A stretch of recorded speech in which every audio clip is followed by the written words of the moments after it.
What are you doing, babe? Grinding venison with a little bit of pork belly.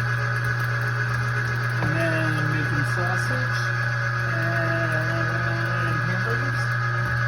That looks like a really good spice blend, though. Do you remember what's in it? Yep, a bunch of spices. There's all good things. It's a recipe for venison Italian sausage. Let's see what happens. So for 10 pounds of meat, how much were you supposed to make? 2 cups? 2 cups. You gotta do a test batch and make sure they are to your liking. And we also have the venison stock going on the stove here. Bone broth. Bone broth. How many times did you grind this? I want to say 4 times. On the coarse die.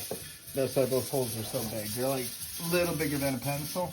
So you never switched to the smaller one? You just did 4 times on that? Yeah. That stuff is bread in there. I know Okay. it looks weird now, not meaty, but that's how you get a meatball when you're all done and you cook it in the frying pan. And you clean your grinder out. You get all the meat out of there. Nice. That was 17 pounds bagged up and probably, what, 2.5 pounds in the fridge for Friendsgiving taco night?